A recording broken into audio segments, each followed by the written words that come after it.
What is up, everybody? It's Dr. Vibe here, host and producer of the award-winning Dr. Vibe Show, the home of Epic Conversations. I'm the host of Epic Conversations, 2020 Best Podcast News Award winner, 2018 Innovation Award winner given out by the Canadian Ethnic Media Association.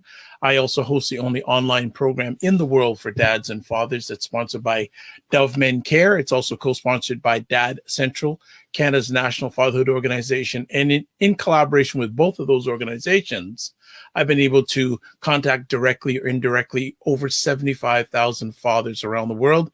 And I am the board chair for the Global Food and Drink Initiative, which is a multimedia not-for-profit that showcases Blacks in the diaspora that are doing their thing in food, drink, and travel. And I always like to say you're blessed, highly favored, a magnet for miracles, and a solution for someone's problem.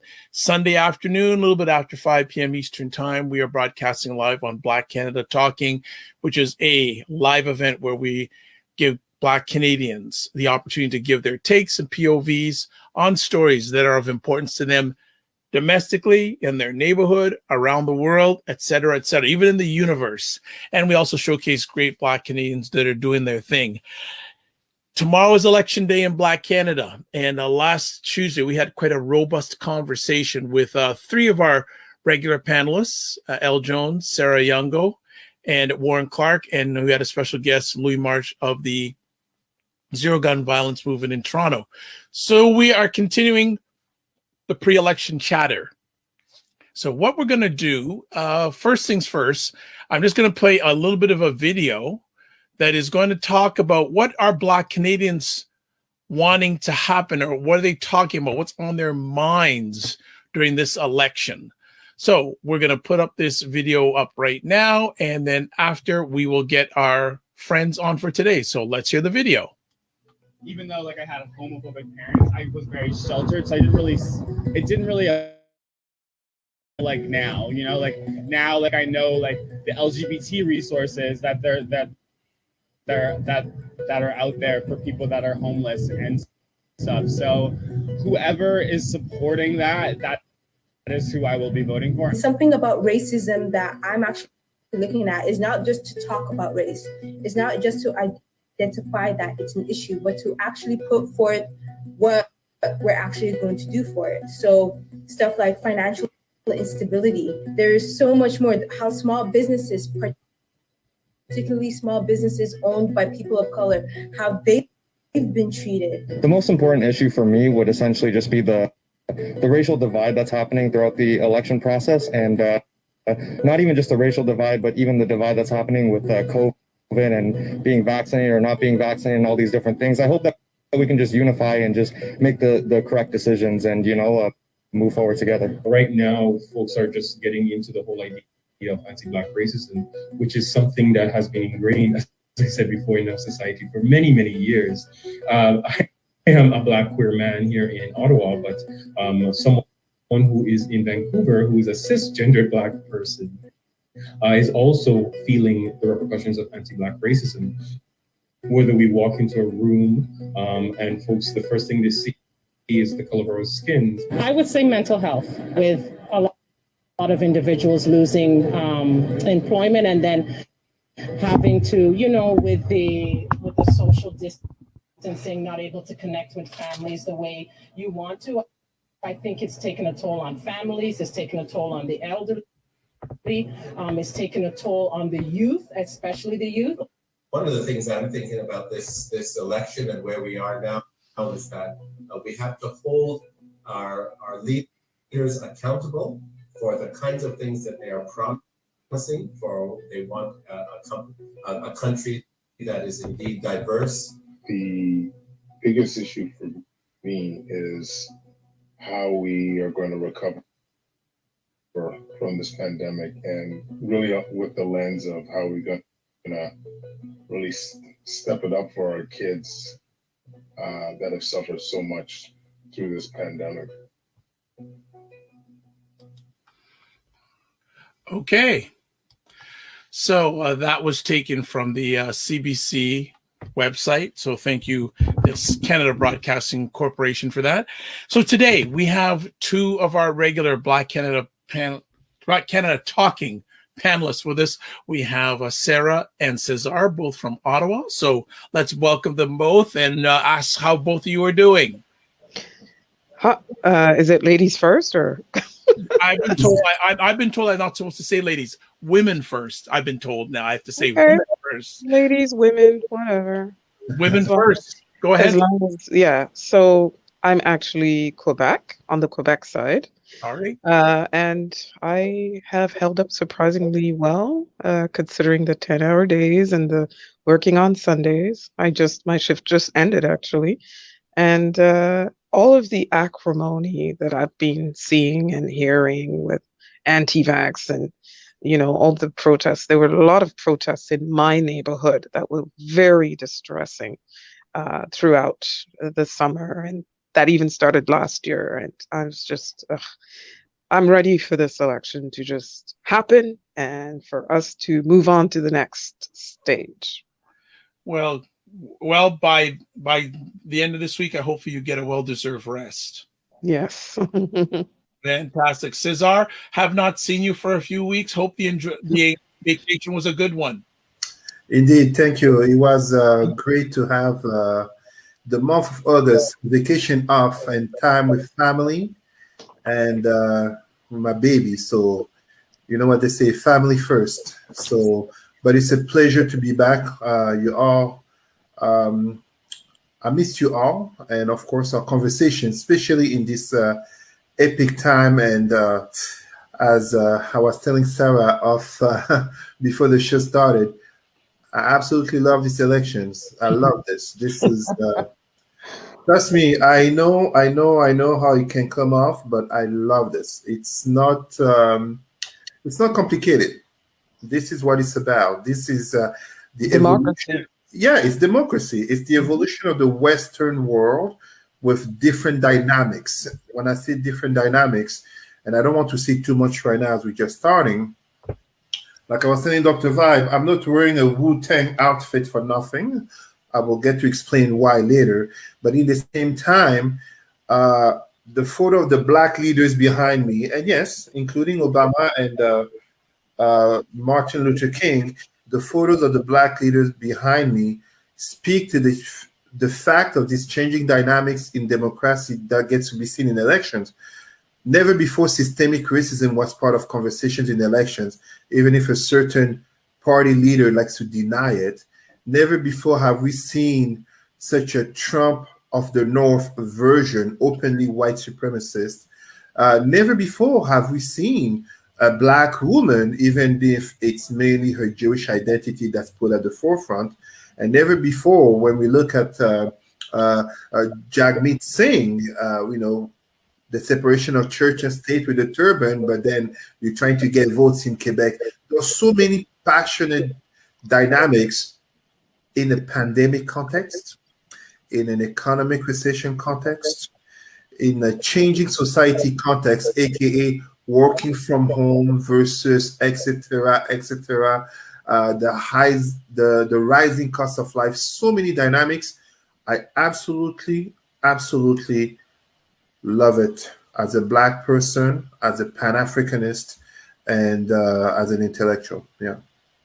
Well, you sound like you're loving the election just by that opening comment. I want to know from both of you.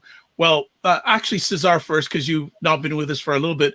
What is your community saying about this election? It's a bit difficult to say. As you know, as a Pan-Africanist, my community is Black people worldwide. But let's, for the sake of the conversation, let's recenter to Ottawa, Gatineau, and Sarah, of course, you jump in anytime. I don't want to speak too much for many, but the reality in terms of Black people, and it kind of joins a lot of non-Blacks and notably white. Why was this election called for? Between a fourth wave / Delta variant, an economic recession, in brackets, issues of mental health, and ongoing systemic racism. Was it really the time to call an election? Or is it just political opportunism by Trudeau? Like I said, I love it. It's strategy. That's what politics is about. It's about power. It's about getting it keeping it and putting on a narrative in order to stay in power. So I don't have a problem with Trudeau calling the election. But for my Black people, I have to say it. This was not the best time. This is a time that is increasing on the, how can I put it? And I don't want to say too many words, but Black inequality. people, yes, inequality. In a time of rising inequalities. And when I say rising inequalities, we are still in the pandemic context. So what's going to come after? And even when we look at, you know, I don't want to go too far in the conversation. Even when we're looking at something that before our current context could have seemed trivial, like a vaccinal passport. But a vaccinal passport where if you disagree with it, you may lose your job, and then now, you know, how do you get possibilities to be rehired? Like, you know, you're trying to get back into social life, your mental health is being affected, but also social relations in terms of your circle of friends. The elections is the last thing you would have wanted to be thinking about 3 months ago, but it's something that you have to really think about, because it's not just about who might win, but also who might be the opposition. And also there's that purple party, aka MAGA of the North. Yeah, MAGA of the North. Suddenly they're getting up to 6.6% of the vote by the CBC poll tracker. Suddenly it's becoming uncomfortable. Yesterday I was in Ottawa, and I drove by Parliament Hill. I'm going to be blunt. White people walking around with big purple flags of the PPC, that kind of reminds me of a certain January 6th Capitol in the US with openly white supremacists and MAGA. They will deny it. That's fine. The Nazis also denied being racist. What do you know?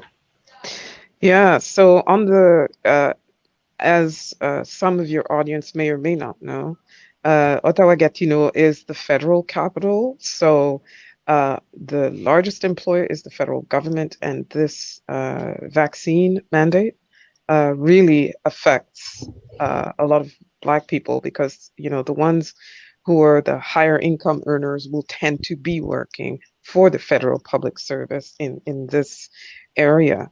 So there's that.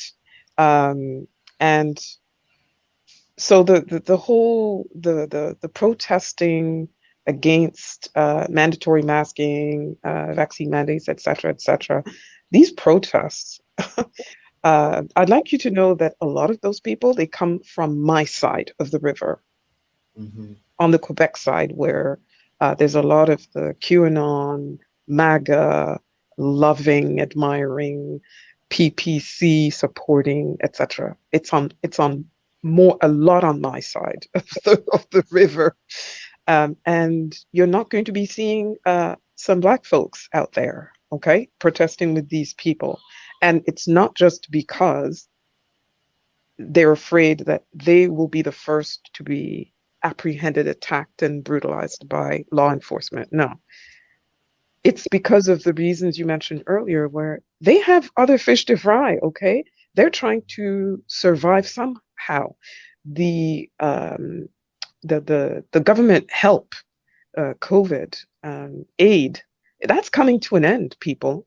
That's coming to an end. So what's going to happen to Black people who do not work in the federal public service, who are not part of the middle class, who are in those precarious jobs, menial jobs with no proper health insurance, benefits, etc., who don't have the means to have daycare, who aren't equipped at home to have the kids learn at home when the school suddenly is going to shut down. And if this fourth wave continues the way it is, chances are that's going to happen. And so what are they going to do? And without Wi-Fi at home, living in congregate settings where everybody's crowded, where not everybody's vaccinated. And in a lot of our cases, it's not as much about conspiracy theory as it is about access, like the time to go and where's the pop-up clinic and how do I find out where it is, and I don't even speak English, I don't even speak French, I speak Arabic, Somali, and another Amharic, some other language. The information isn't getting out, etc., etc. So yes, as as Cesar said, we had other things on our mind, and then of course there's this class action lawsuit by our black federal public servants that's ongoing, and that really has brought to the fore the issue of systemic anti-black, not just racism, but hate and obstruction, and just not wanting for Black people to progress. They want our taxes, but they don't want us to benefit from those taxes that we put into the federal public service.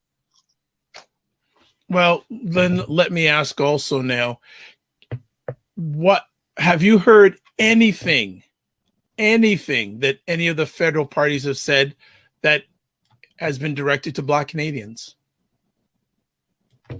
If I may, go ahead, Sarah. It depends on who's talking, because I've attended a bunch of the online debates. The thing is, those are debates that have been targeting the Black community specifically. So it depends on where they have been. O'Toole, I haven't heard anything. That I can tell you right now. The Conservatives, boo, nothing. The NDP, yeah, kind of, sort of, and even then, it's not Singh, it's him sending the surrogates, the Matthew Greens and, people like that to speak on their behalf. The Green Party, though, probably because she is a sister and she herself has been experiencing the anti-Black racism that we are talking about from her own party, her own people trying to oust her in the middle of an election campaign, would you know. She seems to be the one that has gotten up and consistently spoken about it. Now, whether she can actually do something about it or not, because we know the Green Party is not going to be the government, okay?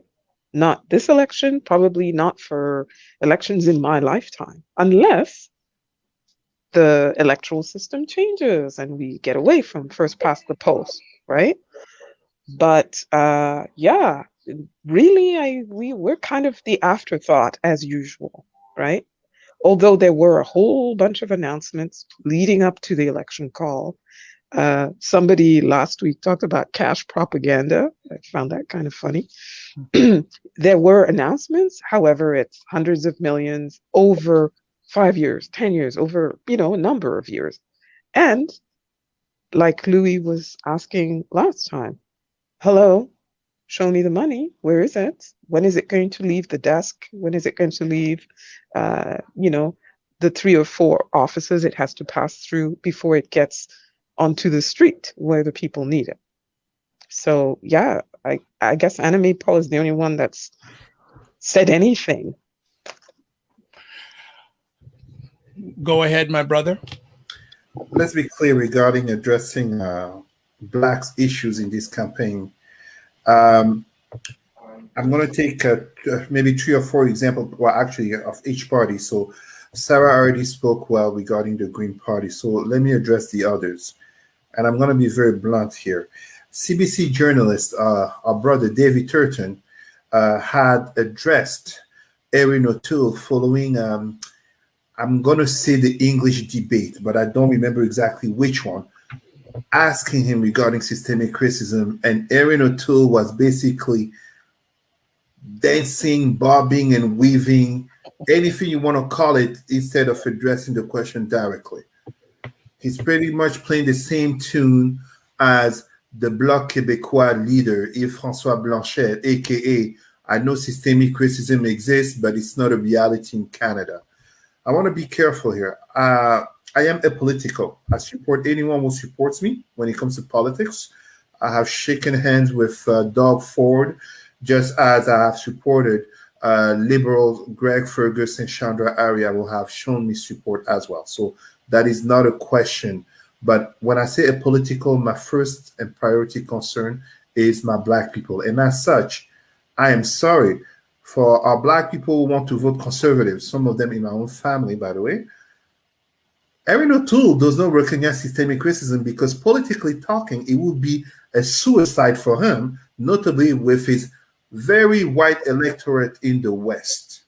Yes, there's some diversity in Ontario that will vote conservative. Doug Ford is a proof of that. But Doug Ford himself, in 24 hours, I think it was in 2018, came to recognize that systemic racism is very much present in Ontario and Canada. So it's not even so much a matter of conservative, it's a matter of the character of the leader.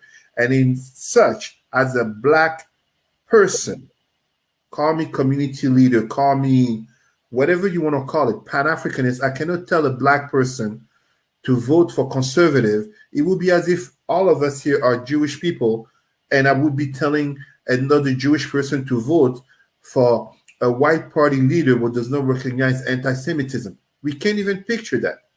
When it comes to Maxime Bernier, I mean, the PPC, People's Political Party, I mean, these are openly populist. He's a wannabe Trump of the North. I mean, I have to be careful in saying that because he actually did the opposite of Donald Trump. Donald Trump infiltrated the Republican Party as a virus. He exited the Conservative Party where he could have become the party leader, the party chief. He lost by very few to Andrew Scheer, so he logically could have become party chief. He went on to create his own party, respect to him. And what we're seeing is that he is giving that voice to the, and we have to be careful because at the same time, I don't want my words to come off the wrong way, but I'm not saying each and every person who supports Bernier or Trump is necessarily a racist, but I know one thing. If we're talking about being in or out of the closet of racism and white supremacy, Maxime Bernier is definitely the one who is the most out there, while Erin O'Toole is in the closet. And I'm not giving a pass to Justin Trudeau at all. We all know about blackface and brownface, but he did recognize systemic racism. He did put, even if it comes with having to pay it back, money regarding Black communities in addressing a lot of the issues that we talk about. It's insufficient. It will always be insufficient, but I cannot discredit someone for at least recognizing the harshness and the realities that my people go through. As per Jagmeet Singh, what choice does he have? However, he finds himself quite conflicted in his own identity and political message as a leader in a nation that separates religion and state, but he has a novice religious affiliation with his turban, and he hopes to gain votes in Quebec. It's just messy, to be quite blunt. As a Black person, this election is just another example or reminder. We are not in our countries. We are in a Western/white country, and we are not even 4% of the population. We are not such a minority, economically talking, demographically talking, that even politically we have the weight that we should have if we went by representation. What Greg Fergus was talking about, there should be at least 15 Black MPs, men and women, to represent us. That's not even the case. So all I would tell my Black people is vote as you wish, just don't get it twisted. The NDP will not win. The Green Party will not even be the opposition. And why would you vote conservative when they deny your existence? And the PPC, truly, they want you out. A party that's anti-immigrant is a party that's anti-Black. It's quite simple. Yeah. So the thing about the denial of systemic anti-Black racism in Quebec, for the audience that's not familiar with Quebec society and its history and its politics, you do realize that white francophones, they want to maintain their victim status in Canada.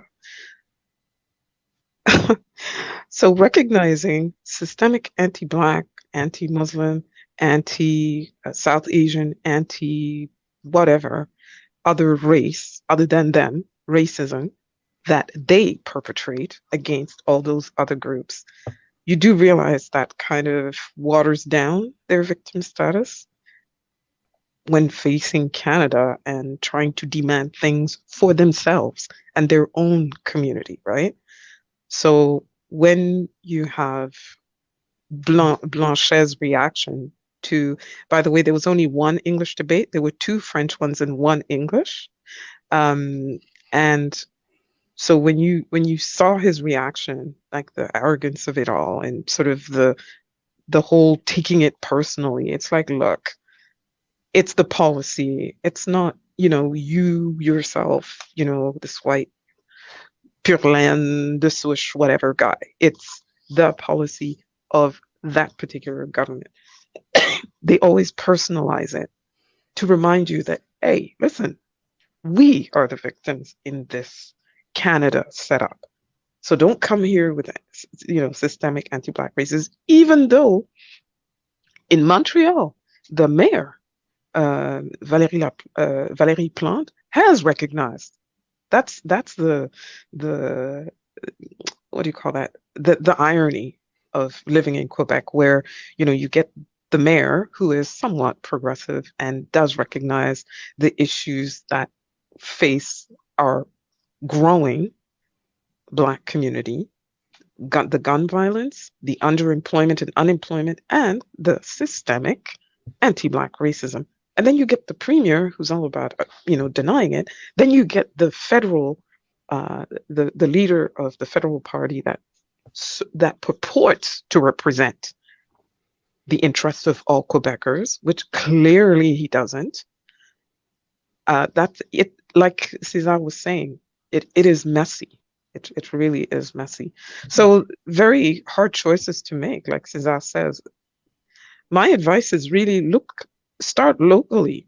Look locally in terms of what whoever is running in your riding. What are they going to do for you in your riding? Because it starts from there. That's the closest you really get to it, right? So look at that person. Look at their platform. So Cesar and Sarah, let me ask, I know a number of people who regularly don't vote. Oh, hello. No, that's not an option. So what do you have to say for those who say, you know what? There's nothing in this for me. I'm not voting. You know what? It depends. Okay. So it depends on where they're from. Because when a Black person tells you that, you can't sort of come at them aggressively, because many of us have left African countries where even if you do vote, the nepotism, the tribalism, and the military, there's always the potential of military takeover. Look at Guinea recently, right? The skepticism around that. And I think part of it is because they haven't really educated themselves properly as to how in Canada the system doesn't work like that, right? So there's some education that needs to be done. And then they have to remember that by not voting, you let somebody else speak for you. And chances are, because the people who consistently vote will be whiter, older, more sort of ensconced in Canadian society, and very much disinterested in what matters most to you as a Black person. So you have to keep that in mind, that somebody else will go there and speak for you. And after you have not voted and all these other people have gone and voted their people in and are doing things that are detrimental to you, you don't get to say nothing. You get to take a couple of seats and not say anything until you go back to the voting booth in the next election. So it's a very dangerous choice to make. And if you have to, hold your nose and take the least harmful to yourself, your family, and your community. But my God, vote. People died for this. If you know Canadian history, people fought very hard to earn this right to vote. And by the way, it's the same as the people who think, oh, well, getting vaccinated or not is my personal choice. Yeah, your personal choice is going to affect all of society around you, including you and your family. So think on it and then act on it. Go ahead, Cesar. So I may come off, so I have to, I'm not coming off contradicting what our sister Sarah said. I agree 100% with everything she said for the vast majority of our population. I'm going to say it quite simply. If you can vote, if you are legally allowed to vote and you are here in Canada, notably in contrast to our Caribbean and African countries, and notably if you're here as a descendant of a kidnapped African into slavery, yes, please do vote. Your voice matters, because whether we are 4% or 0.4%, that ballot, each and every ballot can make a difference. The difference don't look so much in terms of who is sitting in at the head of the parliament, but look in terms of your community. Now that I've said that, in speaking a little bit more personally, but also of a certain minority in the Black community, I have become, for the last 8 years, I'm going to say the last 8 years, I no longer vote. I've become apolitical, yes. As a Pan-Africanist, 100%, it makes zero difference to me who's in power in terms of Canada, France, the US, because at the end of the day, none of them will have the best interest of the Black community. So it may come off a bit contradictory to what I just said in terms of recognizing that Justin Trudeau at least acknowledged systemic racism, but no. Personally, it makes zero difference. My focus is in regards to my community, and as such, what ends up happening is simply the fact that, as I said, I support those who support me. But at the same time, I will be telling my Black people, vote as you wish, but these are the people you should not be voting for, because they are very open against your own interests. And I said it. The conservative leader, Erin O'Toole, will deny systemic racism. Maxime Bernier and the PPC were anti-immigration, and anti-immigration means also anti-Black. NDP and Green Party, NDP will not win, and Green Party will not even be the opposition. So I've said it very clearly. You make your choices. For me, it makes zero difference. It makes zero difference. Whether my focus is the Black community. I didn't get upset when Doug Ford, in terms of provincial elections, I didn't get upset when Doug Ford became Prime Minister of Ontario. I went to meet him. I had a direct conversation with him, and based on that conversation, I took a photo with him and I shook hands and I told him, I'm going to be watching you. And he said, keep an eye on me. I need that. But he was thankful that at least I showed up, because at the end of the day, kind of like our revered leader, Brother Malcolm X said, the ballot or the bullet. For me, it's not a reliance on the ballot. It's a recognition that whoever is in power in these white Western countries, as anywhere in the world, anti-Black racism continues, and that's what I fight against. That's my priority. Okay, excellent. But yes, Black people do go vote. Do go vote. If I can just very quickly put this in brackets. What Sarah was saying, and that's why I said from the very start, I agree 100% with what our sister said. Allow me to give some statistical numbers here.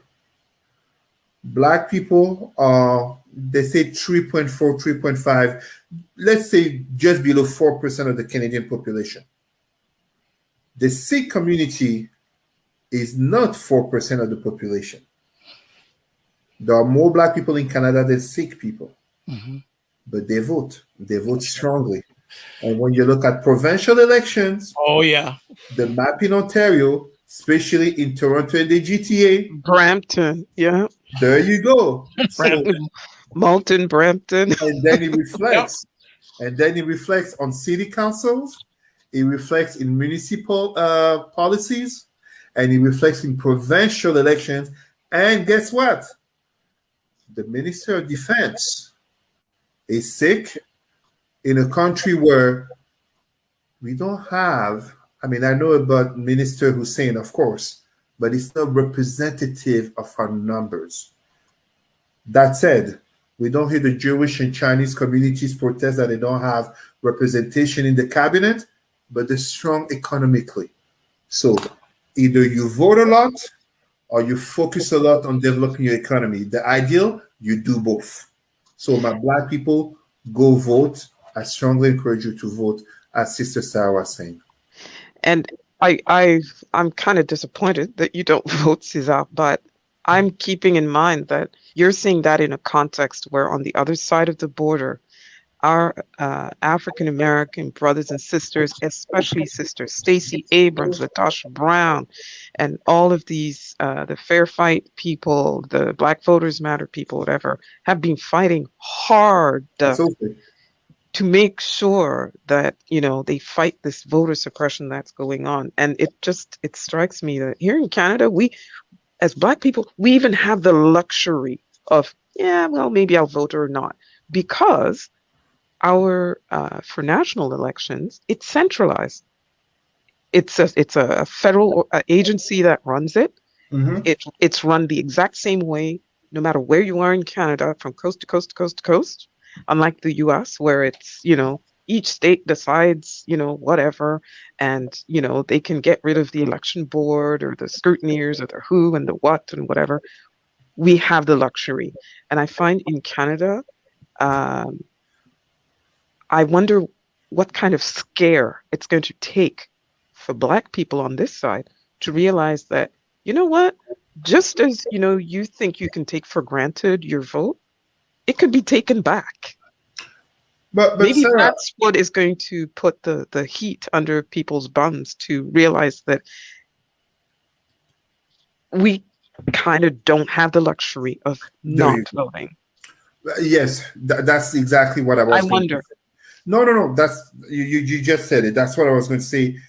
Black people as a group, as an identity marker, whether you're applying for a job, or we're talking about police brutality, or we're talking about healthcare systems, or even when we're looking in terms of streets, we're talking about urbanism. Where do neighborhoods that have less city services, aka ghettos, who do they tend to be overrepresented with? So indeed, as you said, Black people as a whole do not have the luxury to vote. That's why from the start, it's important that we do pass the message for our Black people to go vote. If you can't afford to be, as I am, a Pan-Africanist in terms of strong in your ideology, but when I say strong in your ideology, we have to be careful because we know too many, allow me to play a little bit the gender game, too many brothers would like to make excuses not to take the civic duty. But are you involved in the community? Are you standing up? Are you speaking? Are you being an advocate? O'Toole or Trudeau, I'm still there. People know Cesar will still be representing. So for me, that's not the point in terms of me as an individual. But in terms of my community, absolutely. Like our sisters in the state. And of course, some brothers also were there on the ground. We need to get our Black people to vote. We need for our Black people, either you show that you're strong politically by the percentage that votes, or you show that you're strong economically by showing that you don't care who's in power. The ideal is for us to become both of them. That's the ideal. The reality is usually one or the other. That's why we don't see Jewish, Chinese communities, Indian communities protesting for who wins or who loses, because they have developed strong communities economically in the identity to the point where whether it's blue or red in Canada or in the US. A little example, the richest community in terms of percentage when we put the proportions in the US, but also in the world, is the American Jewish community. It's the richest minority in the US and in the world.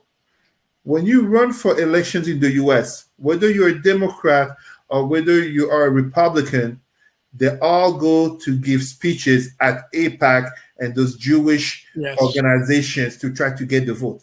The Republicans candidate, they know it very well. The statistics are there.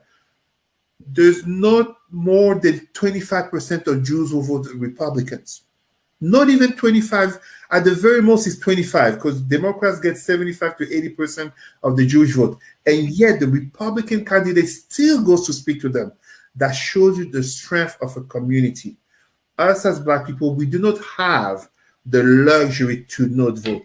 That Cesar votes or doesn't vote, Cesar is still there on the ground, he's still there speaking up, he's still there in the media. If you're not doing that, don't come at me with I don't care who wins. You should very much care because you cannot afford not to care. Powerful. I'm concerned about how many people are not going to vote in this election who are Black. I really am concerned because, and then they may be the same people say, hey, how come they're not doing this, this, and this, or they're not happy with this? I think there will be a high abstention vote. I think in an election like this, because it's so contentious, so many angry people, but also COVID context, economic recession, mental health, systemic racism have never been, so much spoken about. Equity. Everybody nowadays there's a new gig. Everybody wants to claim they're equity champions or they do equity work, and most of them they don't. They discovered the language 6 months ago. But what's happening is simply this: the amount of people who will be abstaining from voting will be a strong indicator of not just the political climate of the country, but also the social climate. And the way I look at it, in 2021, it will be very much telling of the type of society Canada is veering towards to in the next 4, 5, 10 years to come, at least, just as we've seen in the US. Well, this is the thing, though. If less people vote, regardless of their background, that favors the Conservative Party. Absolutely, because they always turn out their base. Definitely.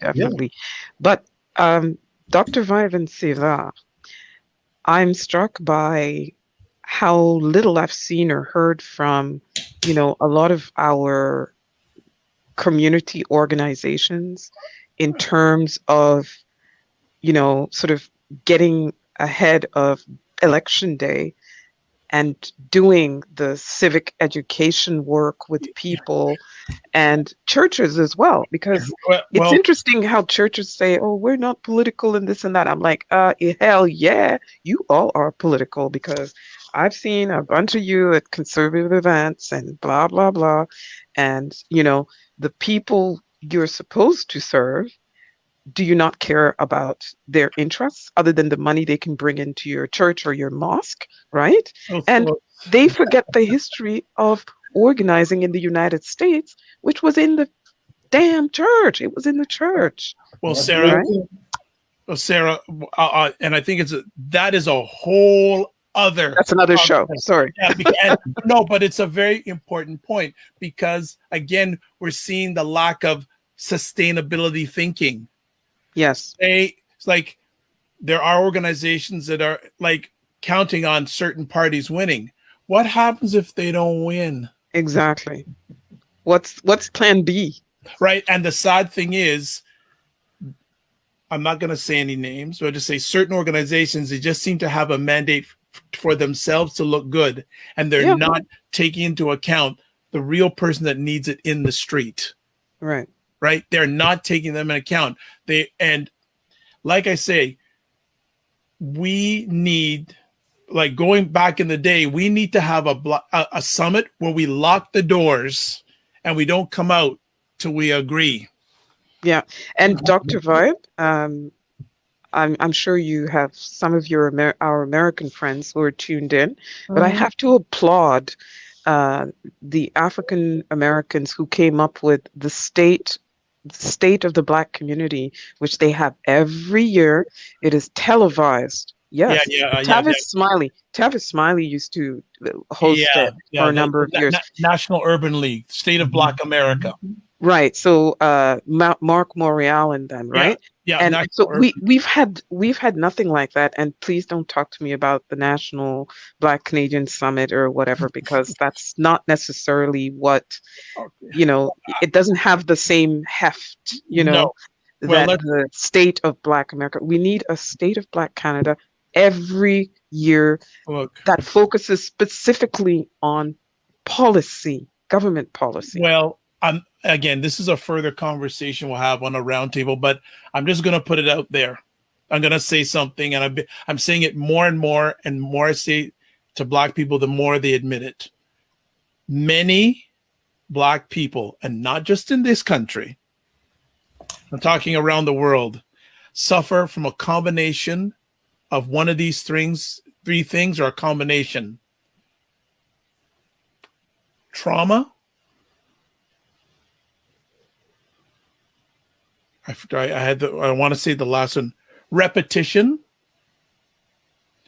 and symbolism. Yes. So we will have for people who are watching this live on the replay, we're going to have a conversation about those three things, not just Black period. Trauma, repetition, symbolism. And it can be applied to this election. Yeah, but Dr. Vibe, it's normal. It's totally normal. I mean, look at the leaders behind me. Look at the conversation, even if they only met once, actually, Brother Malcolm X and Brother Martin Luther King. Brother Martin Luther King, how can I put it? Malcolm X is painted by mainstream media as this radical, anti-white, angry Black man, but he got softer closer to when he died, and more lenient, more understanding. While Martin Luther King is revered and has that holiday after him, was seen and painted more and more radical and extremist and all that. But when they had the conversation between the two of them, Malcolm X notably warned Martin Luther King about the dangers of integration. And I believe it was in his 1967 or 1968 speech, one of his speeches, he said that he was fearing he brought his people in a house on fire. So even he was recognizing the dangers of integration in making far too many Black people so happy to be in white society, to go to the same places that they lose the pride of Blackness in terms of standing up and raising the fist until the system basically beats them down and hurts them in reminding them of their Blackness, which is basically what has happened in the US. 8 years of Obama, and yes, I did go to help get Barack Obama elected in 2008 with one of community leaders, Rachel DeCos. But 8 years of Obama clearly saw too many Black people become lenient, become complacent. And suddenly with Trump, there was a wake-up call. So here in Canada, without the same history and with the fact of so many, notably Black organizations being seen as being eating in the hands of the Liberal Party, it makes a lot of people, notably a lot of Black people, feel like, not much more involvement, not much more drive to be out there. Just to piggyback on what you're saying, Sarah, because you're saying that you haven't heard anything from organizations, because it's interesting. I think some of them are towing the line. They don't want to ruffle any feathers. Of course. Right. So that's the thing. But again, symbolism, they've been promised something. Mm-hmm. Promising and cut the check are two different things. Mm-hmm. But at the same time, let me come back and say some organizations have been trying to mobilize and do something. Operation Black Vote Canada. Yes, Velma Morgan, we see you. We see your efforts. Non-partisan organization. There you go. But they've done what they could in their lane.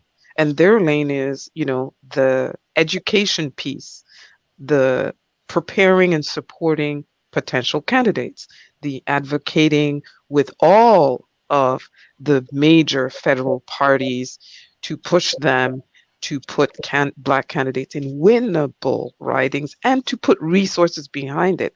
So organizations like that, yes, the BBPA, y'all can criticize whatever you want, but Nadine and them, working with some other organizations, they've actually, gotten into partnerships with other groups to advocate together for the business community and the professional community, etc. And yes, there are people out there who are going to be saying, yeah, but that's the elite. Those are the business owners. Those are the people who already have the money. They already have the influence, etc., etc. But they're doing something for their people. The organizations I'm looking at really are the ones that tend to focus more on the social. It's very much the social, you Well, know.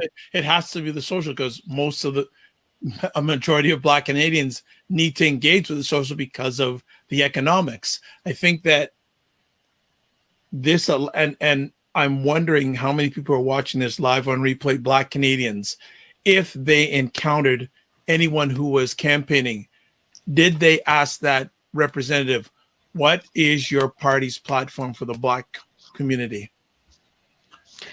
We asked that at the Ottawa debate, which was organized by 613-819 Black Hub, and which focused exclusively on some, not all, of the issues of concern to our Black community. So Greg Fergus was there. There was someone running against him for the Green Party.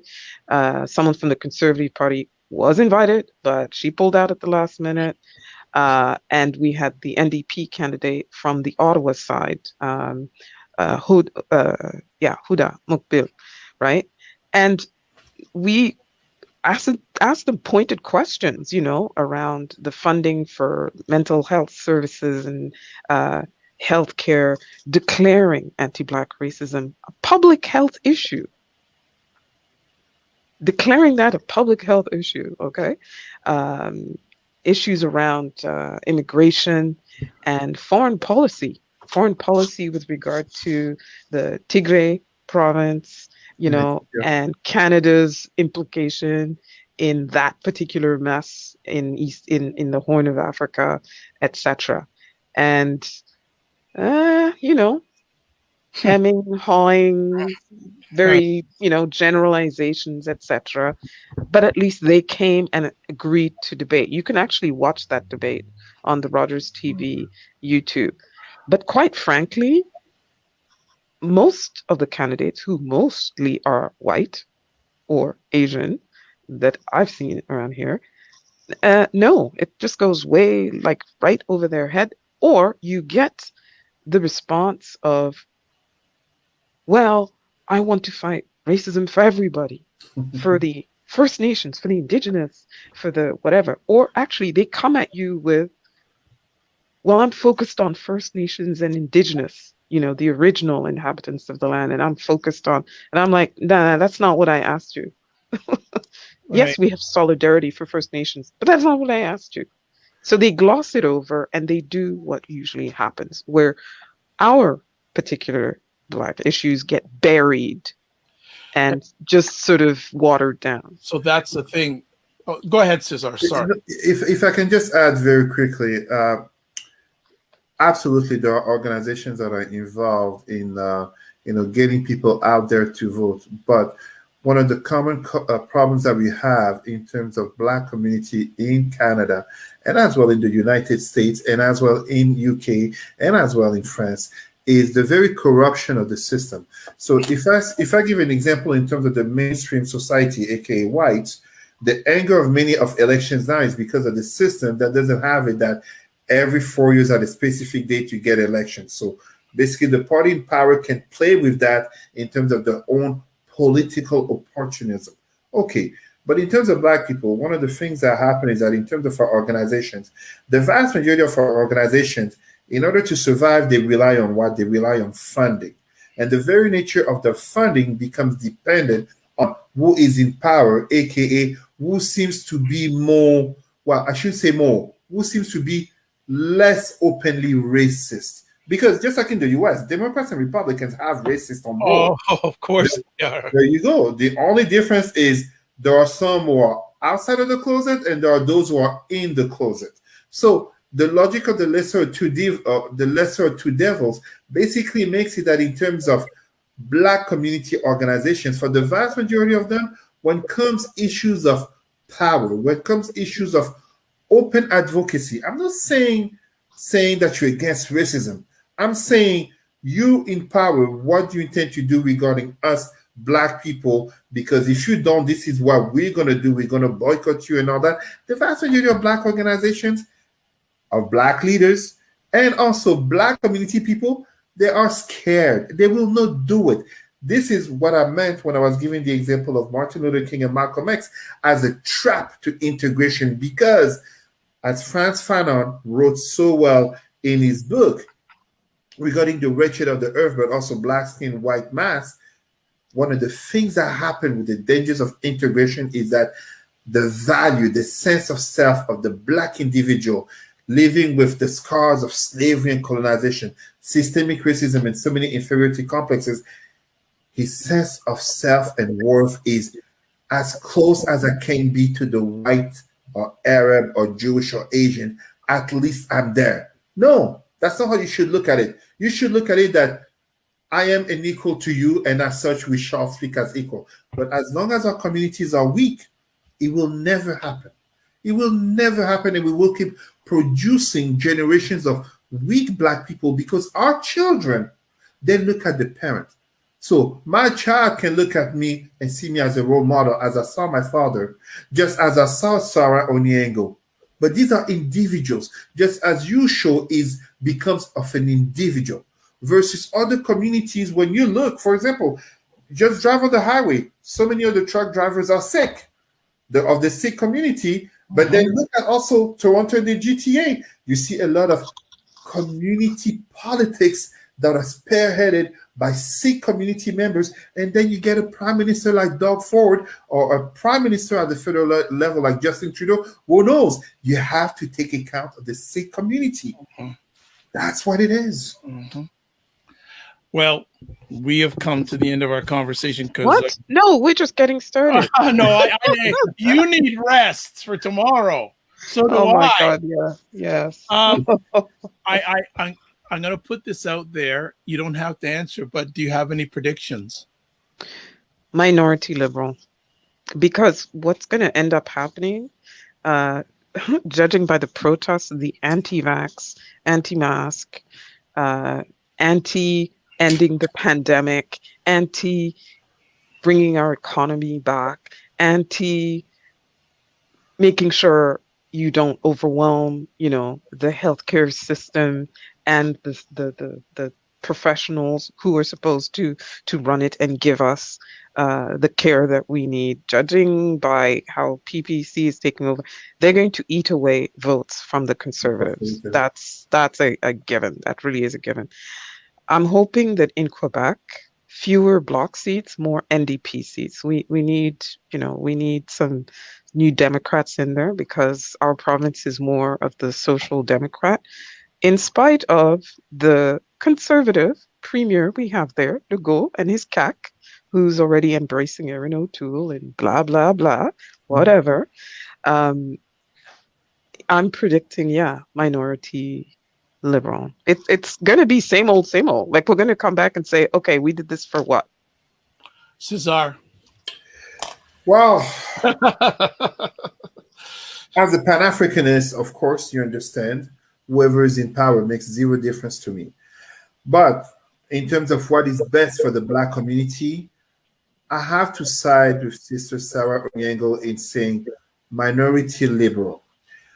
Unfortunately, minority liberal might make too many Black people feel comfortable in terms of kind of a statu quo, where versus if he was minority conservative, people might start to wake up and become more active, more involved. So this is always a danger with the Black community. You want what's best for your community, but because of, like I was saying, slavery, colonization, systemic racism, and inferiority complexes, if they get the best, too many of them relax instead of being like, oh, this government is openly against us. Because, as Sarah said, those PPC votes, they went from marginal, not even invited to the debate because of not even 6%. Oh my God. You see what I mean?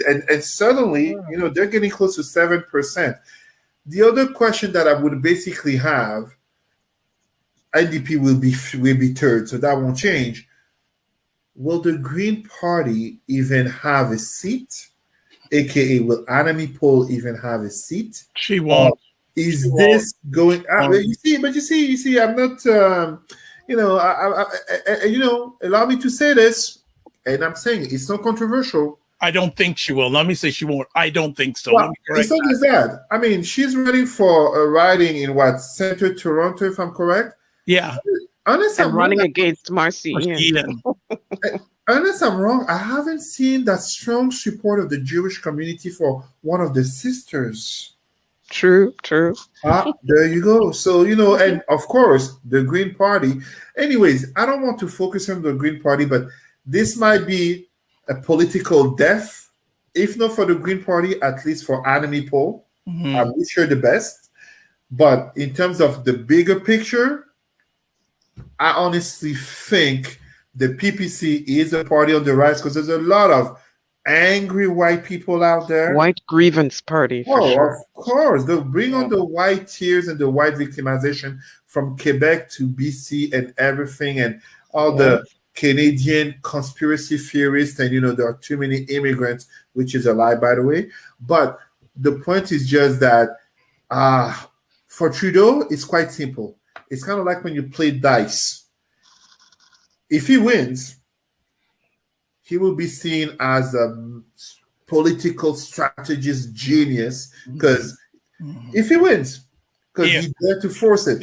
Well, the only way he can win is with the majority, and I don't think that's going to happen. No, he's not going to have a majority, but I see a minority. We'll see. But knowing also how NDP will be, the rise of a party like the PPC will just push them closer to the Liberal Party to side with them instead of basically a PPC and conservative. Wouldn't it be interesting if the PPC had the swing? They might be the king. They might be the kingmakers. That's what I'm talking about, because who knows if the NDP is going to hold on to all their votes. I'm hoping they get more in Quebec, really. Right, but I think the focus for me tomorrow night is on NDP and PPC in the block. That's where my focus is. Oh, those are the kingmakers. Absolutely. That's where my swing is. Well, you know what, folks, just remember what I said: trauma, repetition, symbolism. And in this if you look at this election, especially from a black lens, you'll begin to say, and Indigenous lens. Yeah, and it is just it's those three things stick out prominently.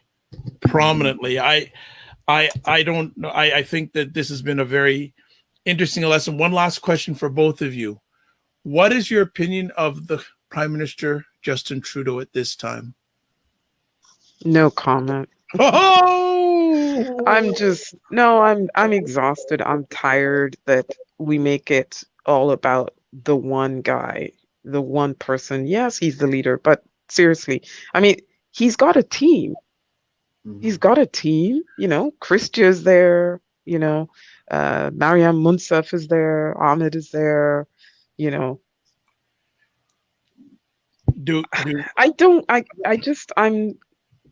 it's very weird. I'm not so interested in him per se. Okay. No, I don't have a problem with him. I'm interested in the team. So the team is what I want to see. It's a strategic move that he did to call the elections now, and if he wins, the gamble, for sure he'll be there for the next 4 years, and he will be seen and written off in decades to come as a political genius. If not, he'll be seen as a drama teacher who failed. But I don't have a problem. That's a good one. That's a good one. People hate to hear this, but I've said it already. People hate to hear this. That was live. That was live. People hate to hear this, but I'm gonna say it.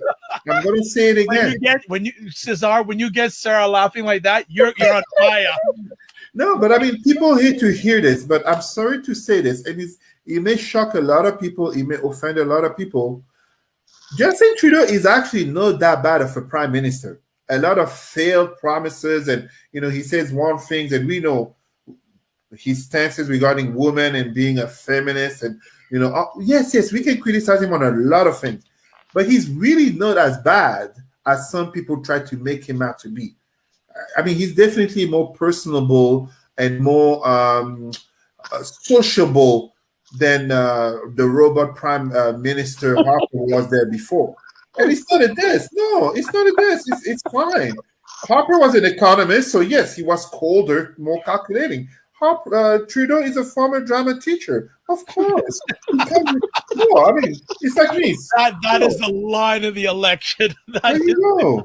No, I don't have a problem with Trudeau. Justin, I don't have a problem with you. Gosh. He's better than people think. Okay. All right. Well, we're going to end it off, folks. I'll have an announcement after these two wonderful people give their contact information. So, Sarah, thanks again. Please get some rest for tomorrow. And if people want to touch base with you, what's the best way? Black on Black 891 at hotmail.com. Black on Black airs every Saturday from 11 a.m. to noon on CHUO 89.1 FM. Wonderful. Cesar, you came back with fire. So I know the vacation, it was a good one when I had drama teacher. I don't understand why a lot of people thought that me having a child will make me softer. I'm almost offended. What is this? My heroes did not get softer because they had children. It motivated them even further. Absolutely. So, how could people touch base with you? Basically, tears out of my eyes.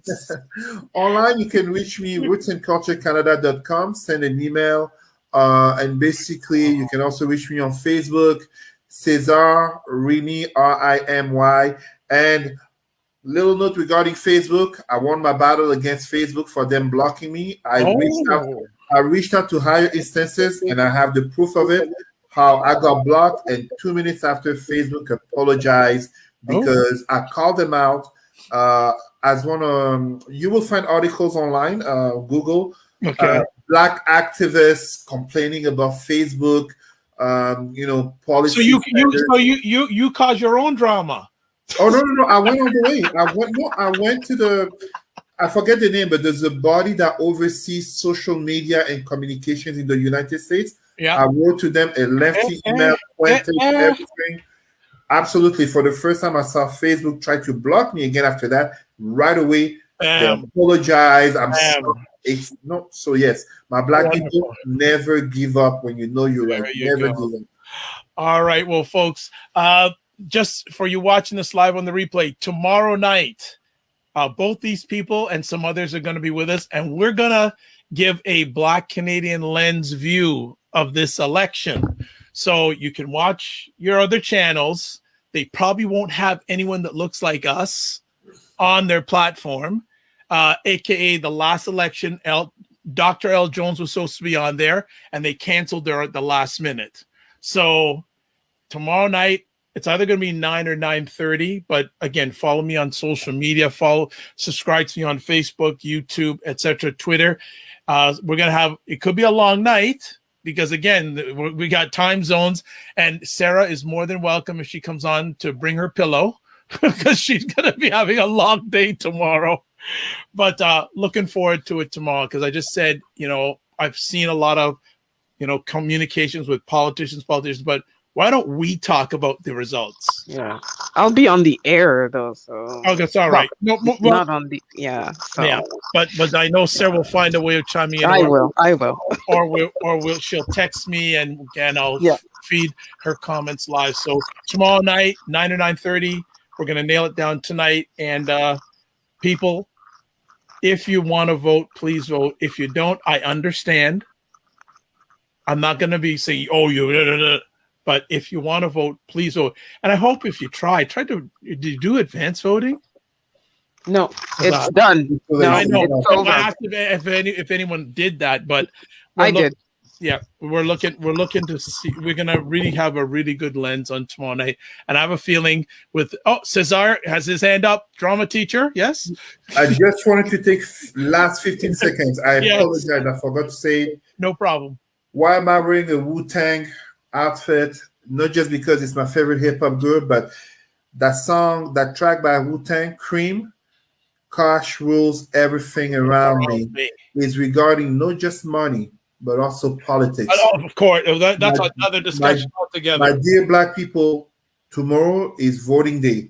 You can choose not to vote, but never forget, politics will always look at you and do something about you. So yes, my dear Black people, go out there, vote. It's not so much about who's going to be sitting on Parliament Hill as Prime Minister. It's also and very much about your local community politics. Yes. Go out there and vote. Yep.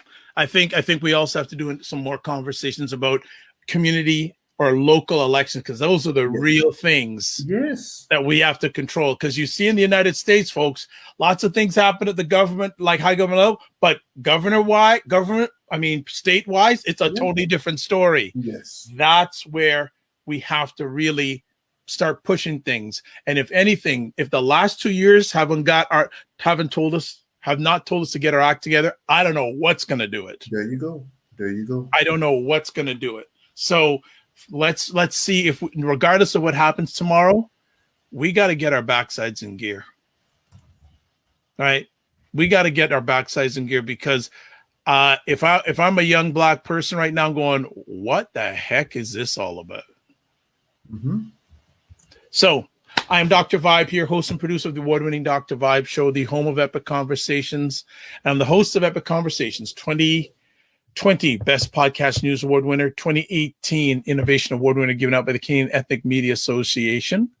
And I host the only online show in the world for fathers and dads that is sponsored by Dove Men Care and also co-sponsored by Dad Central Canada's National Fatherhood Organization.